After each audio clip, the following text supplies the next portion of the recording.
नमस्कार मंडळी, स्वाद आणि संस्कृती या आपल्या चॅनलवर तुमचं मनापासून स्वागत आहे।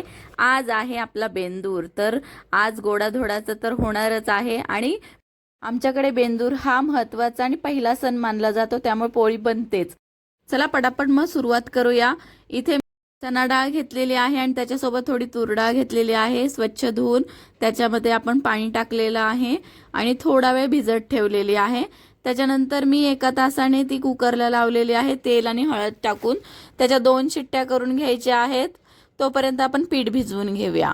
आता डाळ पण शिजले, पाणी आणि डाळ वेगळी करून घेऊया। आमटी काढण्यासाठी थोडीशी डाळ आपण 1 चमचाभर बाजूला काढून ठेवूया पाण्यामध्ये, त्याचाच कट छान होतो। आता बारीक वाटून घेतलेली आहे बघा, मस्त बारीक वाटून घेतलेली आहे। त्याच्यामध्ये जेवढी डाळ आहे ना तेवढाच आम्ही गूळ घेतो, पोळ्या गोड लागतात आमच्याकडे, त्याच्यामुळे मी तरी तेवढाच प्रमाण घेतलेलं आहे। तुमच्या आवडीनुसार तुम्ही गूळ टाकू शकता। इलायची, जायफळ, सुंठ आणि थोडी बडीशेप भाजून आपण पावडर करून घेऊया आणि ती पावडर आता आपण आपल्या पुरणामध्ये घालायची आहे। थोडं तूप टाकून चांगलं परतवून घ्यायचं आहे।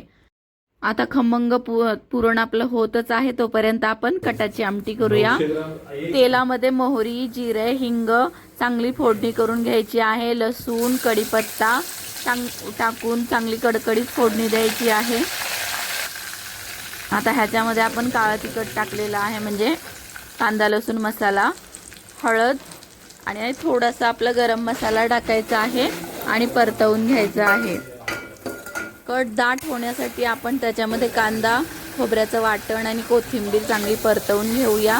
तेल सुटेपर्यंत परतवायचं आहे आणि आता आपण त्याच्यामध्ये पाणी टाकणार आहोत आणि चवीनुसार मीठ टाकणार आहोत। छानशी आमटी तयार होत आहे। कुरडया पण आपण तळून घेणार आहोत, भजीही तळून घेतलेले आहेत। आता पोळ्या लाटून घेऊया। पुरण पण छान झालेलं आहे आणि आपलं पीठही छान भिजलेलं आहे।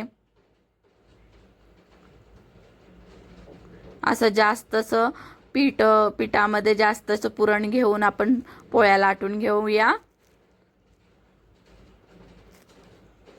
बघा कशा टम्म फुगणाऱ्या अशा पुरणपोळ्या तयार झालेल्या आहेत। आता नैवेद्याचं ताट भरून घेऊया। आता मला सांगा, तुमच्याकडे बेंदूर कधी साजरा केला जातो आणि तुम्ही बेंदराला काय केलंय? आज तुम्ही पुरणपोळी केली की दुसरं काय केलंय ते मला नक्की कमेंट करून सांगा। तो व्हिडिओ आवडल्यास लाईक करा, शेअर करा आणि सबस्क्राईब करायला विसरू नका। टम्म फुगणाऱ्या अशा पुरणपोळ्या आणि झणझणीत आमटी तुम्हाला कशी वाटली तेही कमेंट करून नक्की सांगा। धन्यवाद।